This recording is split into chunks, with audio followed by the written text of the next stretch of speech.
কি গো গিন্নি, এটা কিসের ফর্দ? কোনো অনুষ্ঠান হবে নাকি? বিয়ে হবে গো। বিয়ে? কার বিয়ে? ভগবান শিবের সাথে দেবী পার্বতীর বিয়ে। সামনে শিব নেই? হ্যাঁ, তা মনে আছে, কিন্তু এই ফর্দটা কি জন্য গিন্নি?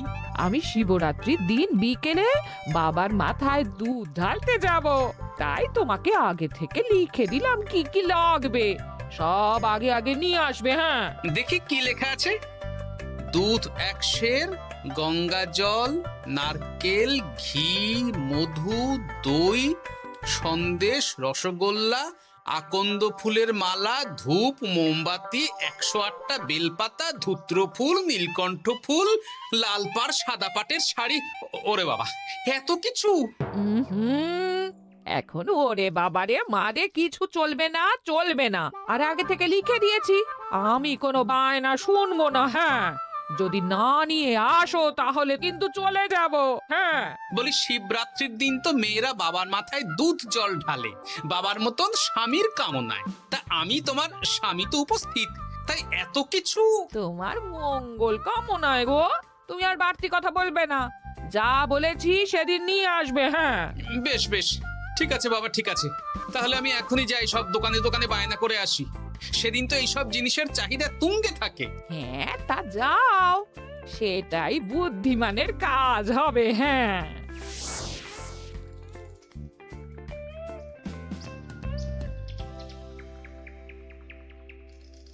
আরে এই তো পুটির বাবা, সকালে রাজসভায় গিয়েছিলে কিন্তু তেমন কোনো কথা হলো না। হ্যাঁ গোপাল দাদা, এখন কি যে করি।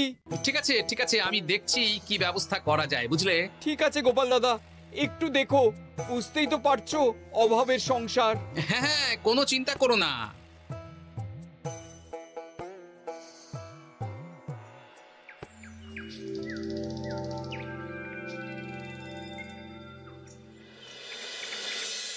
আচ্ছা, আজ তাহলে শিবরাত্রির আয়োজন নিয়ে আলোচনা হোক। মহারাজ, এসব নিয়ে আপনি চিন্তা করবেন কেন? আরে আমার মতন একজন মন্ত্রী থাকতে আপনার মাথা ঘামানোর কোনো দরকারই নেই। না না মহারাজ, একদম মন্ত্রী মশাইকে দায়িত্ব দেবেন না। উনি প্রত্যেকবার দায়িত্ব নিয়ে সব তালগোল করে দেন, আর সব শেষে বলেন আমার ভুল হয়ে গেছে, আমাকে ছেড়ে দিন। এই গোপাল গোপাল, একদম বাজে কথা বলবে না। আমি এখন ভালো হয়ে গেছি। ভালো না কালো? মহারাজ মহারাজ, আপনি আমাকে দায়িত্ব দিন, আমি সব সামলে দেব। সব কাজ সবাই মিলে করলেই তো ভালো। পুজো পাঠের দায়িত্ব আমার, বাকি আমি জানি না। সে ঠিক আছে, কিন্তু পুজোর জোগাড় অনেক দায়িত্ব, সব হিসেব করে কেনাকাটা করতে হয়। সবচেয়ে বড় ব্যাপার, তার জন্য সৎ হতে হয়। আমি কি অসৎ নাকি? আমি সব দায়িত্ব নেব। না, আমি নেব। আমি নেব। আমি। আহ, চুপ চুপ, একদম চুপ। গোপাল দায়িত্ব নেবে না মন্ত্রী, সেটা তো বিচার করতে হবে। কিভাবে বিচার করবেন মহারাজ? হ্যাঁ, একটা বুদ্ধির পরীক্ষা নেওয়া হবে। আমি এখন গোপালের চেয়ে অনেক বুদ্ধিমান হয়ে গেছি। তাহলে তো ভালো, তুমি গোপালের বুদ্ধির পরীক্ষা নাও। যদি গোপাল জিতে যায় তাহলে গোপালই দায়িত্ব পাবে, নইলে তুমি। ঠিক আছে, আমি এক্ষুনি প্রশ্ন করছি। হ্যাঁ হ্যাঁ, করুন করুন। হ্যাঁ, এমন কি জিনিস যা তুমি যতই খাও পেট ভরবে না? বাবা, মন্ত্রী কি প্রশ্ন করলে! গোপাল, বলো বলো বলো। এবার জমবে মজা। বেশ, তাহলে বলি। হ্যাঁ, বলো বলো। উত্তর হলো বাতাস। যতই খাও পেট ভরে না। গোপালের কি বুদ্ধি! ও মন্ত্রী মশাই, এই গোপাল তো প্রথম দানেই বাজিমাত করে দিল। হ্যাঁ, প্রথমটা তো সহজ ছিল। ঠিক আছে, এতই যদি বুদ্ধিমান হও তাহলে আরেকটা পরীক্ষা দাও। হ্যাঁ মন্ত্রী, বলো। এবার আপনারা একটু অপেক্ষা করুন, আমি আসছি।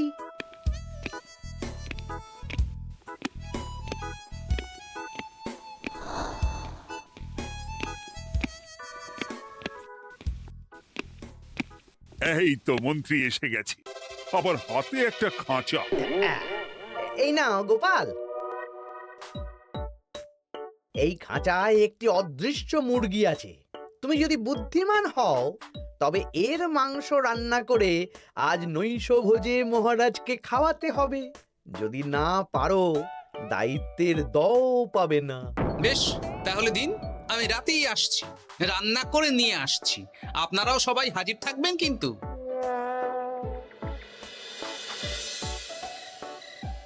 এই সেরেছে, গোপাল যে এখনো এলো না। গোপাল নির্ঘাত ফেসেছে। এই তো চলে এসেছি। এ কি গোপাল, তুমি তো খালি হাতে। মাংসের ঝোল রেঁধেও এনেছি। কই গোপাল, অদৃশ্য মুরগির ঝোল কোথায়? হ্যাঁ, কোথায় গোপাল? আহ, মহারাজ, অমন সুস্বাদু মুরগি আমি আগে কখনো খাইনি। আমি সেটা রান্না করে রাজপ্রাসাদের প্রধান ফটকের বাইরে রেখে এসেছি। মস্করা হচ্ছে? চলুন তো গিয়ে দেখি। হ্যাঁ, চলো তো।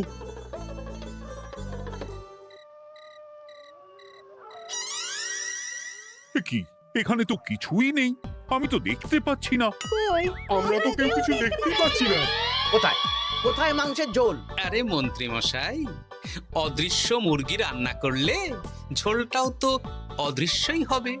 আপনি দেখতে পাচ্ছেন না, মানে আপনার মনে পাপ আছে, নইলে আপনার চোখের সমস্যা।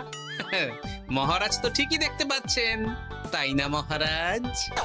এই রে, গোপাল তো মোক্ষম জবাব দিয়েছে। হ্যাঁ হ্যাঁ, চমৎকার ঘ্রাণ বেরোচ্ছে। মন্ত্রী, তুমি দেখতে পাচ্ছ না কেন? ইয়ে না মানে ঠিক আছে, ঠিক আছে, পাচ্ছি, দেখতে পাচ্ছি। একটু ঝাপসা লাগছে, মনে হয় চোখ দেখাতে হবে। তার মানে গোপাল তো মন্ত্রী মশাইকে পরপর দুবার হারালো। আর একটা সুযোগ দিন মহারাজ, শেষ সুযোগ।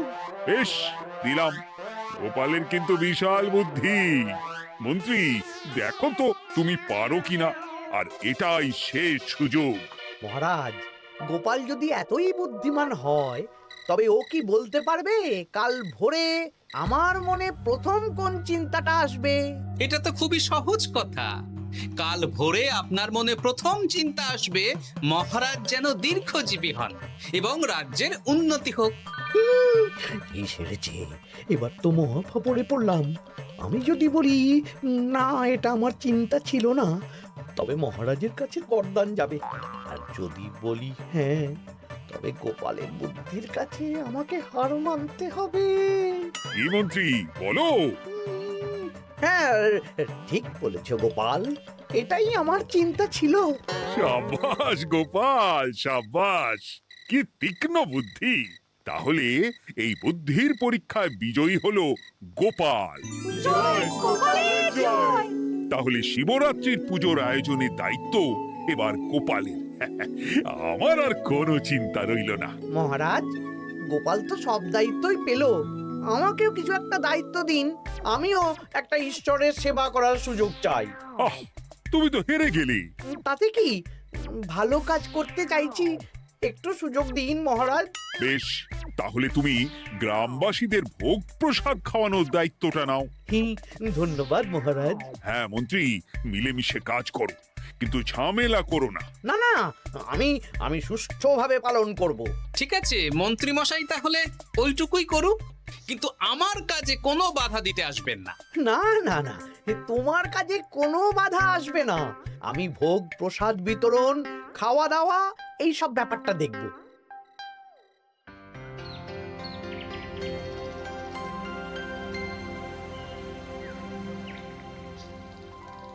বলুন মন্ত্রীমশাই, সকাল সকাল ডেকে পাঠালেন। শোন বটাঘটা, এবারে শিবরাত্রি উপলক্ষে যে ভোগ প্রসাদ জনগণের উদ্দেশ্যে বিতরণ হবে, তার পুরো দায়িত্বই আমার। তাতে কি, মহারাজ আয়োজন করেন আর সব রাজ্যবাসী বিনামূল্যে খেয়ে যান। সেই প্রথা এতদিন চালু ছিল, কিন্তু এবার একটু অন্যরকম হবে। কিরকম কিরকম? তোরা দুজন আমার নাম করে সব গরিব প্রজাদের কাছ থেকে ভোগ খাওয়ার জন্য চাঁদা তুলবি। শিব পুজোয় চাঁদা? হ্যাঁ দাদা, ইয়ে না মানে ঘটা, খুব সামান্য। বাড়ি আর দোকানগুলোয় যাবি আর মাথা পিছু 1 আনা করে তুলবি, কেমন? বেশ, তারপর বলবি ঢালাও খাওয়ানো হবে, এলাহি আয়োজন। আচ্ছা ঠিক আছে। তবে ভুল করেও কোনো রাজসভাসদদের বাড়ি থেকে বা মান্যিগণ্যি লোকের বাড়ি থেকে এই চাঁদা তুলিস না যেন। না না, বুঝতে পেরেছি, তুলবো না। বলবি সারা রাত পুজো হবে, পরের দিন সকালে হবে প্রসাদ বিতরণ। কেমন?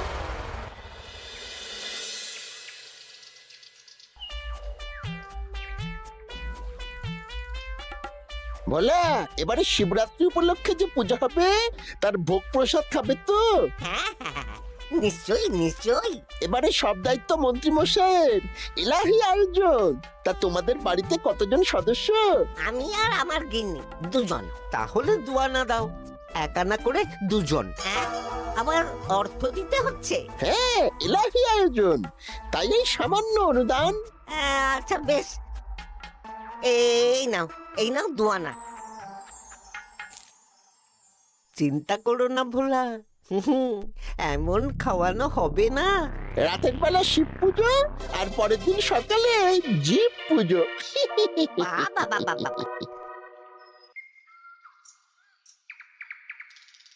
সব দোকানে দোকানে আমি যাচ্ছি, আর তুই লোকজনের বাড়ি বাড়ি যা।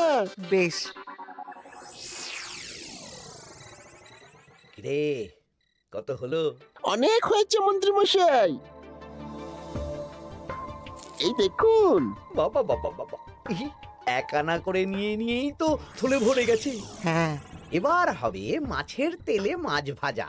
মহারাজও ভোগের আয়োজনের জন্য আজকে মোহর দিয়ে দিয়েছেন। তার মানে তো আপনার মুনাফাই মুনাফা, লাভই লাভ। আমাদেরকেও কিছু দিন। দেব দেব, এখনো কাজ বাকি আছে।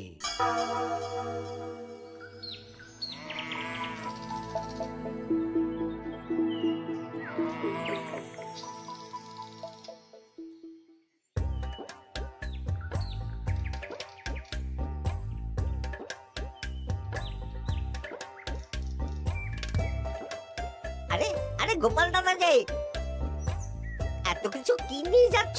এই তো শিবরাত্রির পুজো উপলক্ষে দশকর্মার বাজার রাজবাড়ি নিয়ে যাচ্ছি। এবারে তো এলাহি ভোগের আয়োজন।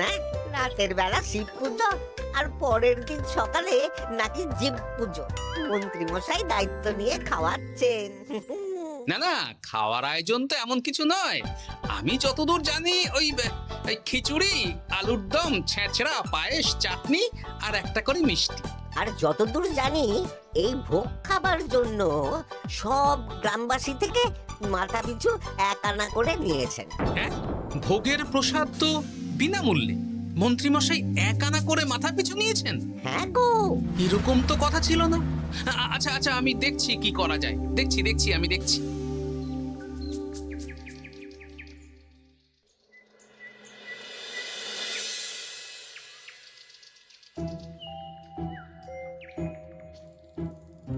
ভায়া, বলছি তোমার কাছে মন্ত্রীমশাই এসেছিলেন?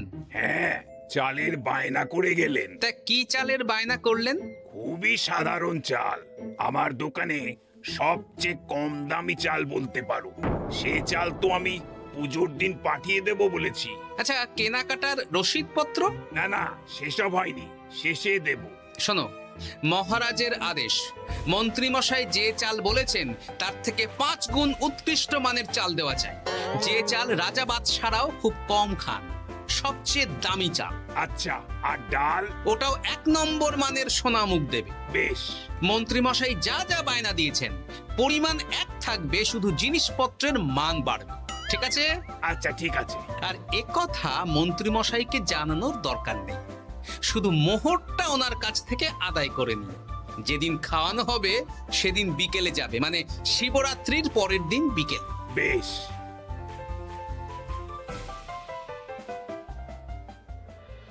নাও ধরো গিন্নি, যা যা বলেছিলে সব কিনে এনেছি। এবার আমি মন্দিরে গেলাম, কেমন? ঠিক আছে গো, তুমি কি ভালো। দীক্ষেতা, চললাম এখন ভিড় সামলাতে।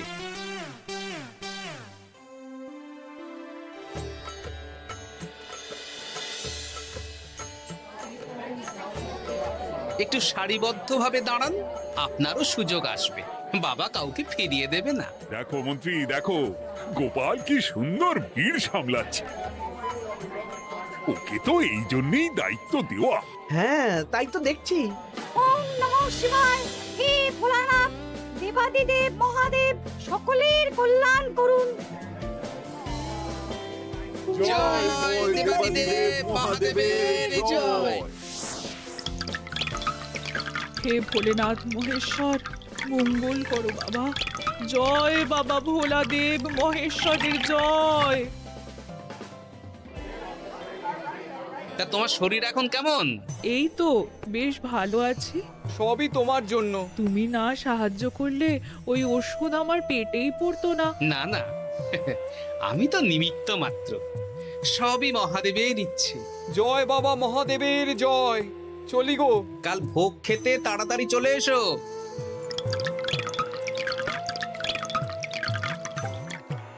জয় দেবাদিদেব মহাদেবের জয়।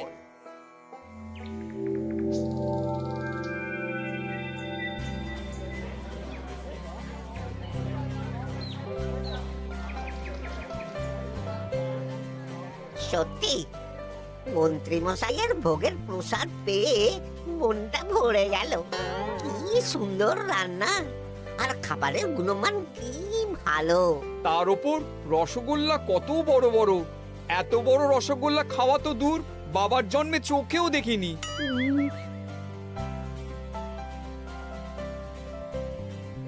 এই সেরেছে।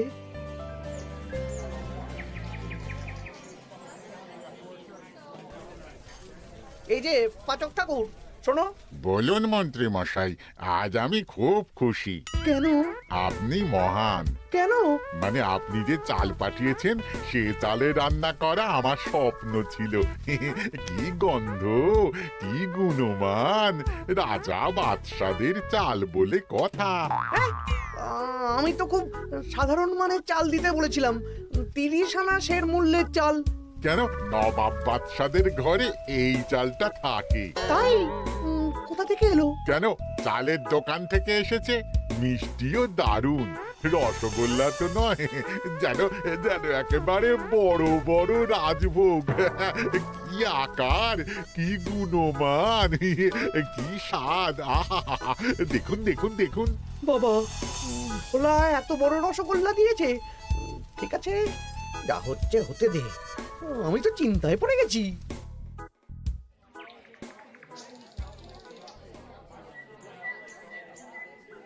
মন্ত্রী, তুমি কি করেছো? তোমার নামে তো সবাই সুখ্যাতি করছে। না না, এই আর কি। আমি যা অর্থ দিয়েছি এই আয়োজনের জন্য তো তার চেয়ে 5 গুণ বেশি মোহর লাগবে, কিন্তু তুমি কি করে করলে? মন্ত্রীমশাই সত্যিই ভালো হয়ে গেছেন। দেখো গোপাল, দেখো মন্ত্রী সত্যি বদলে গেছেন। সবই তো জনগণের সেবার জন্য। কে জানে বাবা, কি গড়বড় হয়ে গেল।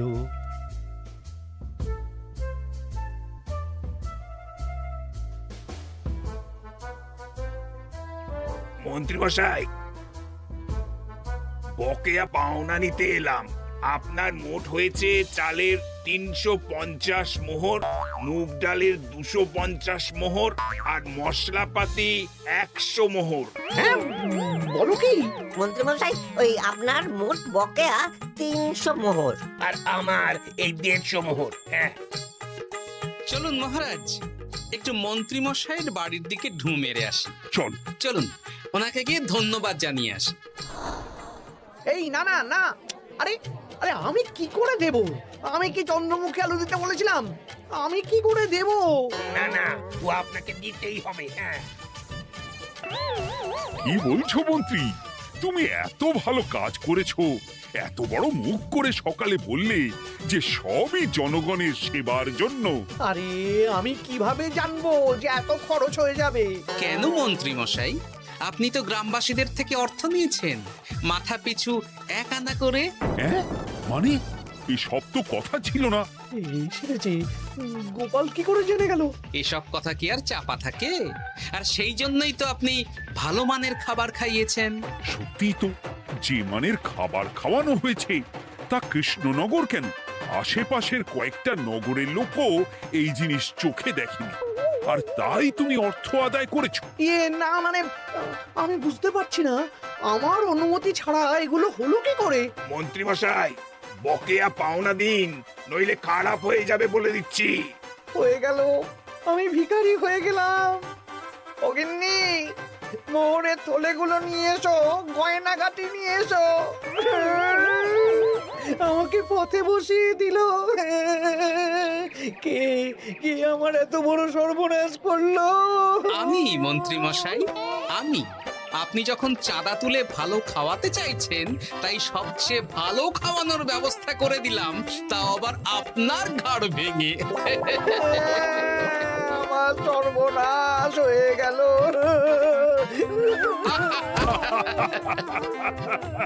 জয় মহাদেবের জয়।